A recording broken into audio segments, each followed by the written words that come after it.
Hi, Unhinged Lunatic Part 2 of FND. So, I want to continue to talk about the functional neurological disorder and how I started testing specific things out to see exactly what my limitations actually were. Like, if I stopped walking because I was like, this is just going to happen. I know it's going to happen. Let me just sit back down. I stopped saying that to myself. I started saying, let me just keep doing it. Let me make a point from A to B, and I'm going to get to B. I'm going to do it. If I pass out, I pass out. If I get a little dizzy, it's fine. I will crawl there if I have to, but I'm going to do it. So I started like testing this theory a little bit, and I started going a little bit further and further and further. And so with functional neurological disorder, it's like you have to retrain your brain to communicate with your body parts. So it's like, I had a lot of problems going up and down the stairs, and I was like, okay, I need to get from point A to point B. I cannot be stuck in this flipping room anymore. And I will, again, get to my full story. That will be a very long video. That way it's one done. Thank you, ma'am. I'm out of here. You know what I went through. I don't want to continue to linger on it type thing. But I do want to give like helpful tips to people that have functional neurological disorder. Because if you stay stuck in that mindset of I can't, then you won't. So, I was having a lot of issues getting up and down the stairs, and I was like, okay, well, maybe if I do something to distract myself, then maybe I can actually do it. And so, I had to retrain my brain to think differently. It wasn't, oh my God, I'm going to go up 2 stairs and I'm just going to knock out and I'm going to be alone and I'm going to die and my heart's just going to stop, like, spiraling. So, I got to, okay, I'm just going to be like, I'm walking down the stairs and I'm okay. I'm not going to die. I'm walking. I'm fine.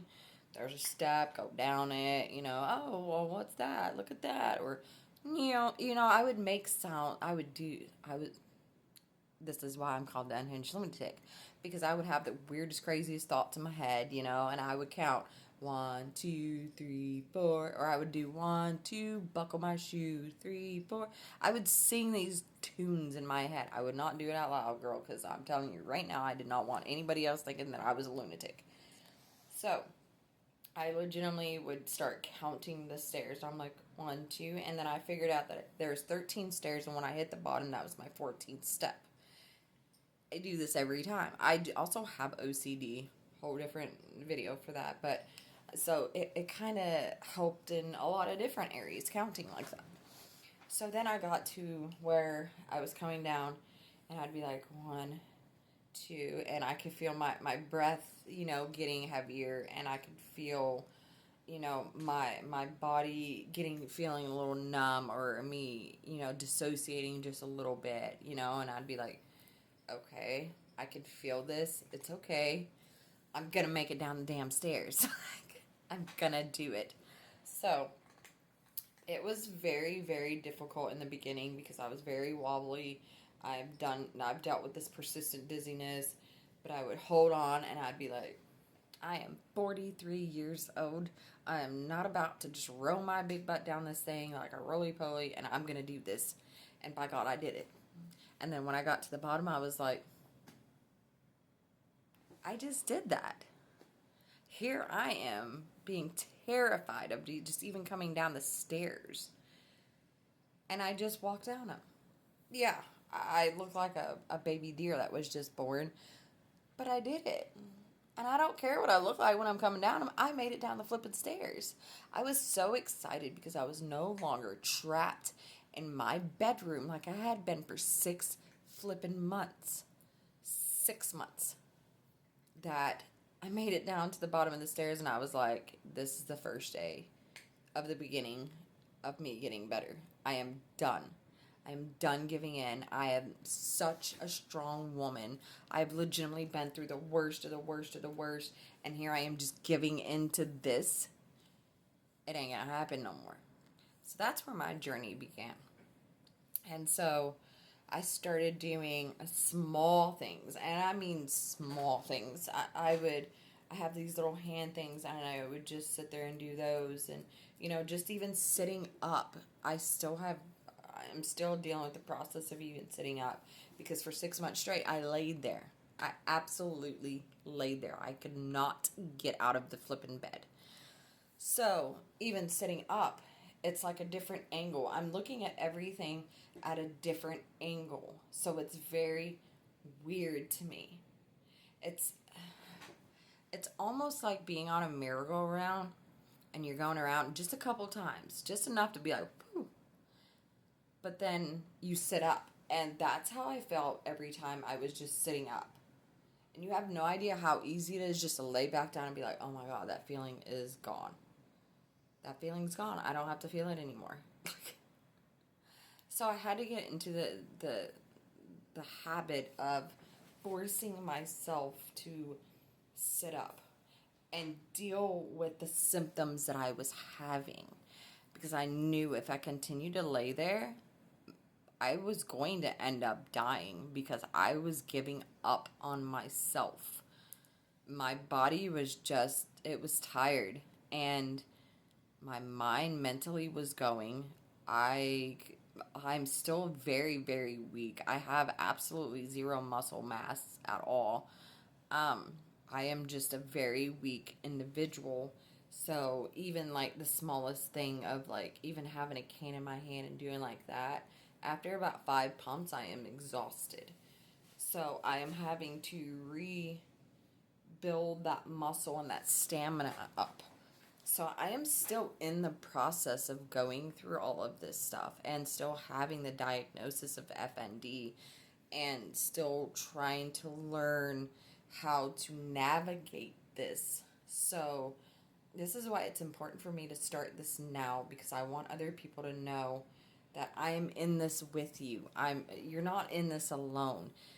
This is a very uneducated diagnosis. Not a lot of people know about it. And I'm attempting to learn different new ways to conquer this, because I don't think FND is a lifelong diagnosis. I don't, and I can't just believe that, because I have seen such success in the small things that I have done, that I believe that other people that also have functional neurological disorder can also achieve these things. We just need to stop giving up on ourselves. We have to fight back. Even if you're bedbound in this moment, take your feet and just rock them. Do whatever you can just to get a little bit of movement. And you're going to see, just even rocking your feet, it's not going to kill you. It's okay. But what you're doing is you're reteaching your body how to move correctly. And you're letting your body know that this is safe to do. It's okay to do. So always try to do something, even if it's just doing this. The smallest, tiniest things. And you will retrain your brain to let your brain know this is okay.